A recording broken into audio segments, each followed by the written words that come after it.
Ich bin von Katzenstein und da mein letztes Video speziell um den Dreschflegel als beliebteste Waffe der Hussiten ging, mache ich heute ein kurzes Video über die Waffen im Allgemeinen, welche die Hussiten genutzt haben.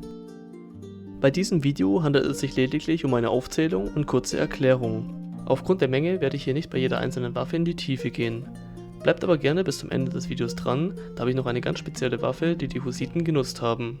Aber jetzt weiter zum Video.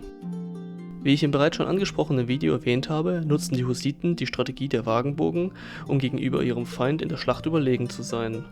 Deswegen war ihre Waffenauswahl sehr speziell auf diese Kampfweise ausgelegt. Aus diesem Grund werden wir gleich sehen, dass die Strategie darin bestand, den Gegner auf Entfernung zu halten und Schutz hinter den mobilen Deckungen des Wagens zu suchen. Was wäre da also besser geeignet als ein einfacher Speer? Wie in fast jedem mittelalterlichen Krieg nutzten auch die Hussiten diese lange und sehr effiziente Waffe. Zum einen konnten sie damit die feindliche Kavallerie abhalten. Stellt euch mal vor, ein Ritter reitet auf eine Mauer aus Wagen zu, aus der mehrere spitze Holzstäbe wie aus einem gepanzerten Igel herausschauen. Äußerst angsteinflößend und sehr effektiv, um Kavallerie abzuhalten. Zudem konnten auch die Fußsoldaten schwer an die Kämpfer in den erhöhten Positionen herankommen. Da der Speer zwar eine günstige, aber äußerst simple Waffe war, nutzten die Hussiten auch alle anderen Arten von Glefen, Kriegsgabeln und auch Morgensterne. Diese Waffen hatten mehr Funktionen als ein einfacher Stich in die Brust des Gegners. Gerade Glefen und Kriegsgabeln konnten feindliche Waffen blockieren, Reitern das Leben schwer machen oder Gegner aus dem Gleichgewicht bringen.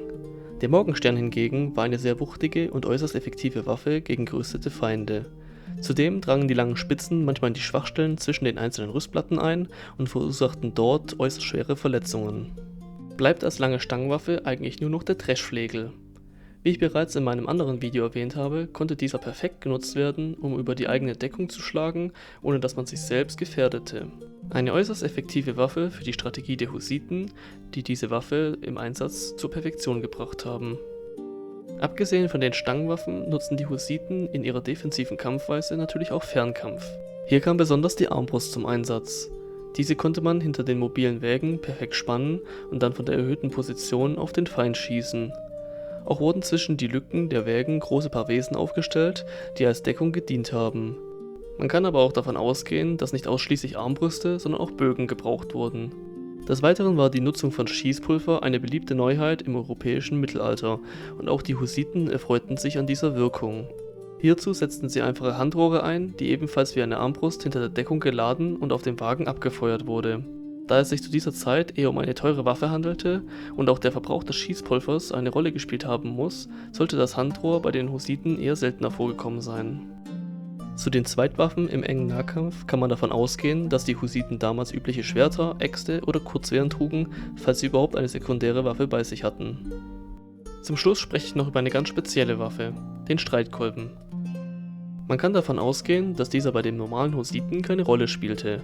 Jedoch gibt es zahlreiche Gemälde und auch eine Statue von Jan Žižka, dem bekanntesten Heerführer und Volkshelden der Hussiten, der mit solch einem Streitkolben dargestellt wird. Bestimmt kann man davon ausgehen, dass viele Gerüchte, wie dass er unbesiegbar war, nicht unbedingt der Wahrheit entsprechen.